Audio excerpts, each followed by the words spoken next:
isang awit yan. Na kapag inawit mo, nasa sa damdamin mo. Purihin ang Diyos.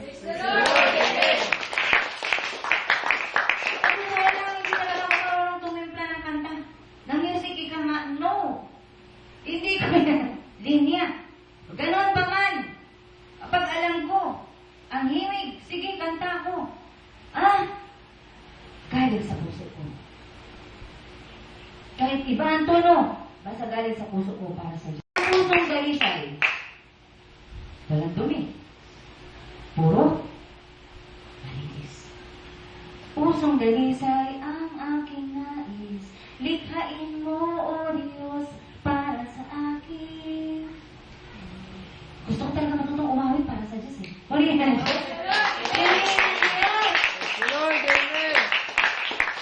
Ang panalangin ko, Panginoon, gawin mo ang puso ko'y magaya ng puso mo. Ha? At ano ba ang klase ng puso ng Diyos?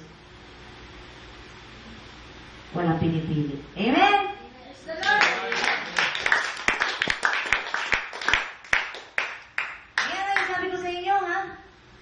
Sa lansangan, ang dami niyang pulubi. Subukan mo kaya. Gutom na gutom ka. Kakain ka, hindi mo maisip yung pulubi na daanan mo. Kain ka kalati. Kalati. Ibalik mo doon sa pulubi. Nakita mo. Ha? Try mo lang kung hindi mo maramdaman ang naranasan ko rin. Sa tuwing mag-aabot ako ng pagkain sa pulubi, ang saya ng feeling. Purihin siya. Praise the Lord, amen. Ang sarap. Ang sarap. Do it. Tinanggap niyo na si God eh. Magbigay naman kayo. Amen? Praise the Lord.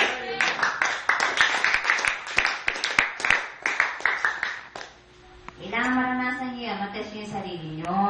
Kontaklay niyo na nga si God. Ha?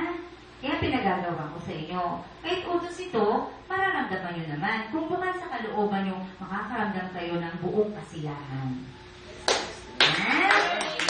Mararamdaman nyo yung katotohanan na masarap nga palang magbigay sa wala. Ha? Marami ako nasubukan. Meron kasi ayaw ng food, gusto pera. Ay, nagugulat naman ako. Ha? Masarap naman yung food. Ha? Ayaw. May na-encounter pa nga ako eh.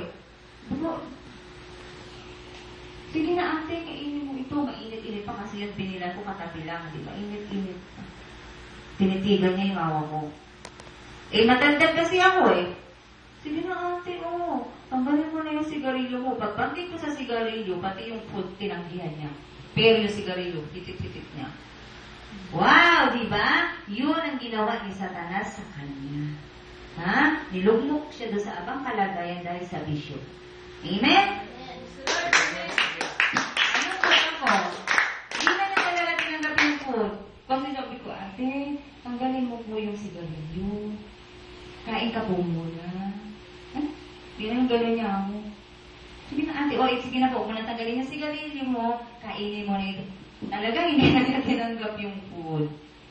Kasi ang buhay na niya, yung bisyo na yun, yun na ang kanyang kasama at kaulayaw sa araw-araw.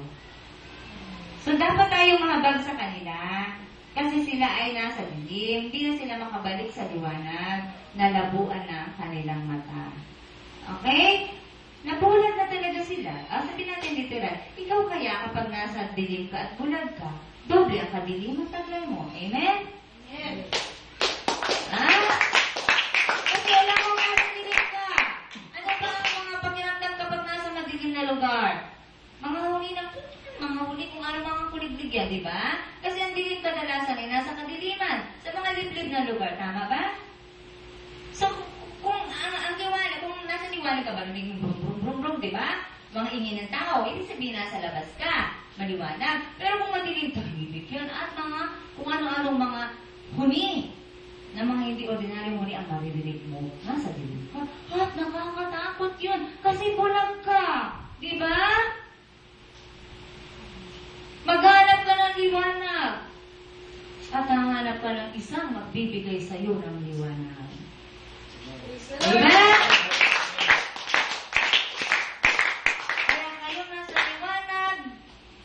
sumikap kayo na talagang may taong maliwanagan dahil sa liwanag na taglay niyo. Amen?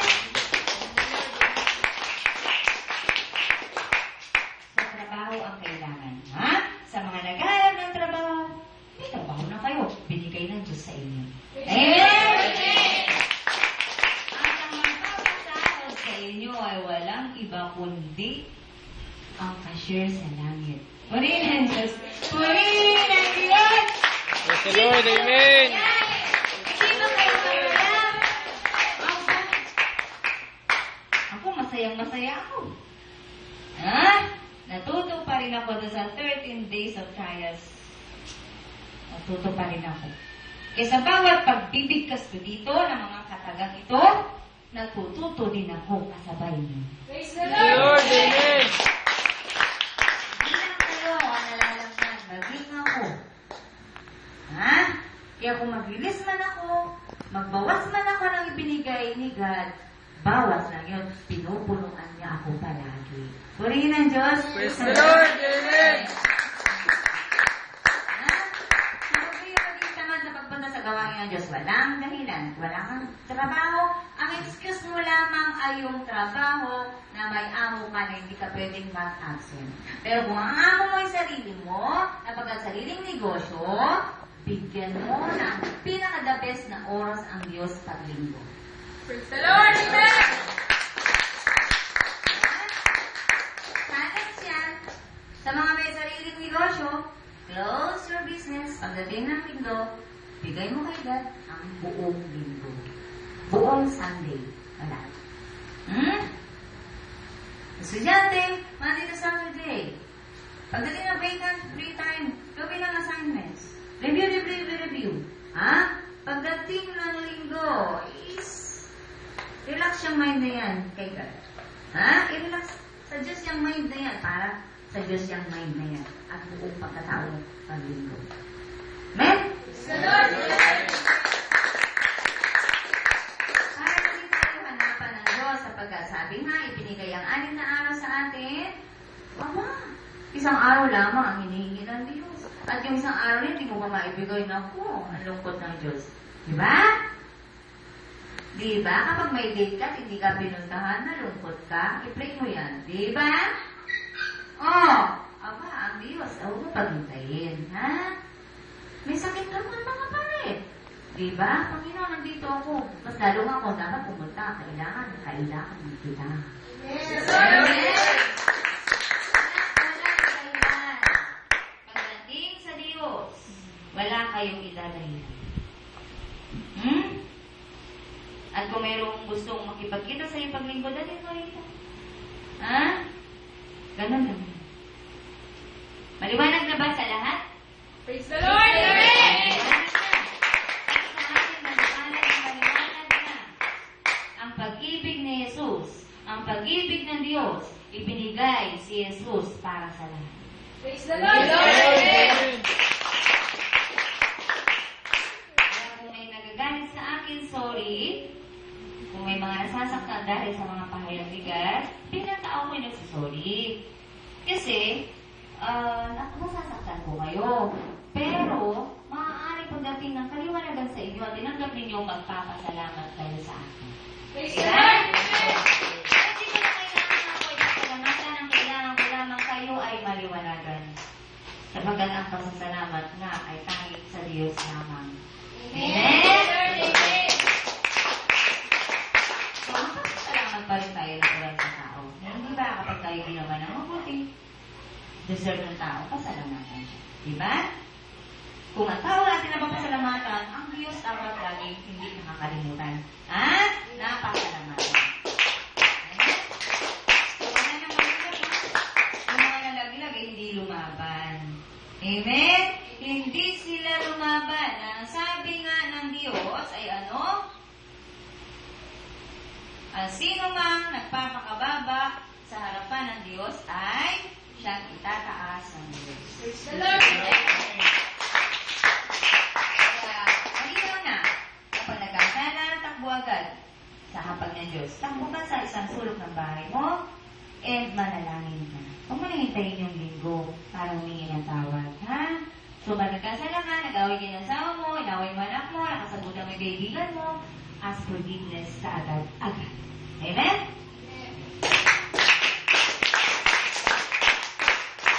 So, may mga pangyayari sa buhay natin na noong tayo nasa dilim, hindi natin alam. So ngayon nasa liwanag na tayo, hingin natin ang grasya ng Diyos na siya ang pag-ayos nito. Amen? Amen. Amen. Lord, Bigyan sa atin ang nakakalaman talaga ang karunungan kung paano may sasaayos ang mga mali na dala natin mula sa kadiliman. Amen? Lord, amen.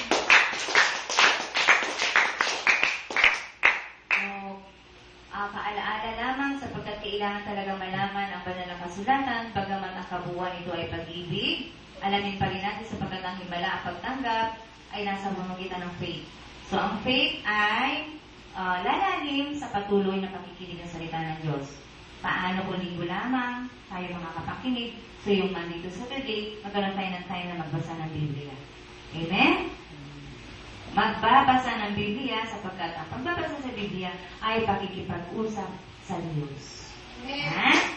Para mabilis na pagkakawag natin sa pag-ibig ng Diyos, dito natin masusumpungan napakaraming hiwaga dito na magpapalakas sa faith ninyo. Kapagkat ang Diyos noon, ngayon magpakailanman hindi nagbabago. Praise the Lord. Amen! Paano pinagpapalitan ng mga tao noon? Isang Diyos na nagbigay ng himala na yon, Diyos noon at Diyos ngayon. Diyos magpakailanman. Same God yan na pinanggagalingan ng lahat ng himala. Amen? Amen. The Lord, amen. Pagkakagaling natin, ang Espiritu nga ng Diyos ang ating napapakinggan. Ha? So, hindi ko na ibibigay si God. Hindi ko na ibibigay yung tinig. Pwede kayong makapakinig sa tinig isa-isa. With appointment. By appointment. Ha?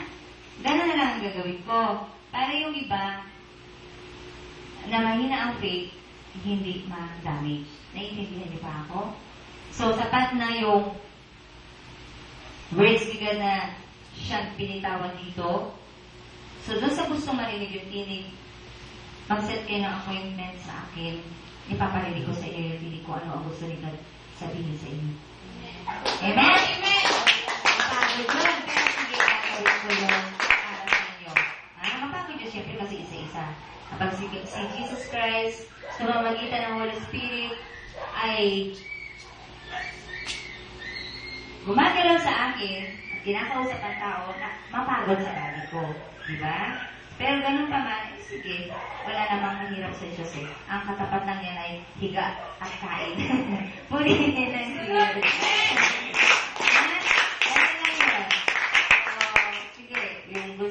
Yung talagang kailangan makausap ang Diyos, alam naman ng Diyos yun eh. Pwede naman ngayon, no?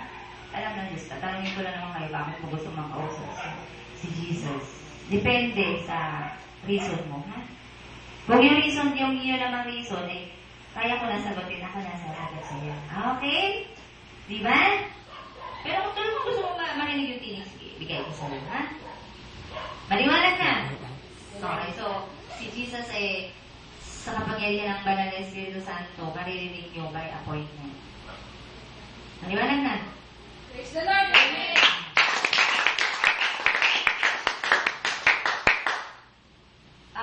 Sa mga darating na pagtitipon, mga susunod na linggo, may mga surprises na tayo. Praise the Lord. Amen. Surprises na tayo. Moto! Teka lang. Moto! No? So, hindi na pikit-pikit yung mata natin. Kasi pag pikit parang ang hirap. Hindi, yung kapag pikit ang tao, parang kasi may something na nararamdaman or something na hindi okay. Yeah? Parang nasisilaw ka, o di kaya masakit ang ulo mo, di ba? Mga ganun na reaction ng mata. Ang mata nagre-react sa feelings. Right? So, kapag lumaki ang mata, anong ibig sabihin nun? At ano ang ikagagugulat natin? Expect mo. Praise the Lord. Praise the Lord, amen.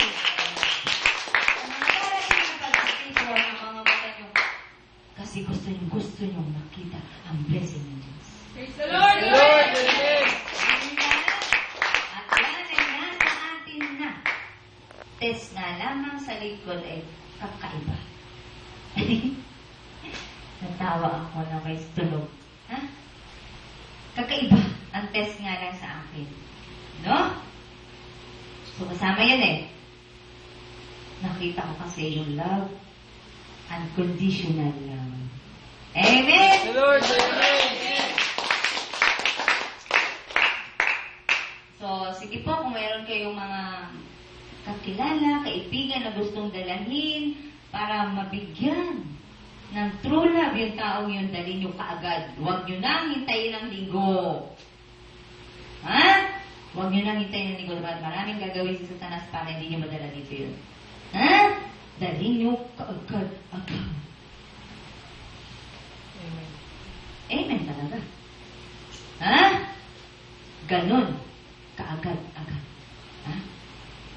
Pag nagbigay ka ng tulong kaagad-agad, nang hindi ka na maisahan pa ng kaaway. Kasi ang away ay mabilis. Mabilis yan, makalingat ka lang. Tapos ka. At yun yung nangyari doon sa mga naglaglagan. Nakalingat ay nag-enjoy sa text. Wow, sarap text eh. Anli text. Ha? Anli text. Yun, ha? So, liwanag, tunay na liwanag na walang pwedeng makapag-stop ng liwanag na yan. Yan yung tinanggap nyo. Ha? So, sa inyong lahat na naliwanagan, huwag na kayo ang magkusang pumunta sa dilim. Amen? Praise the Lord, amen. Huwag na kayo ang magkusang pa. Napiliin pa ang dilim kapag nagpakahirap na si Jesus sa krus para maibigay ang liwanag sa atin. Amen? Praise the Lord, amen.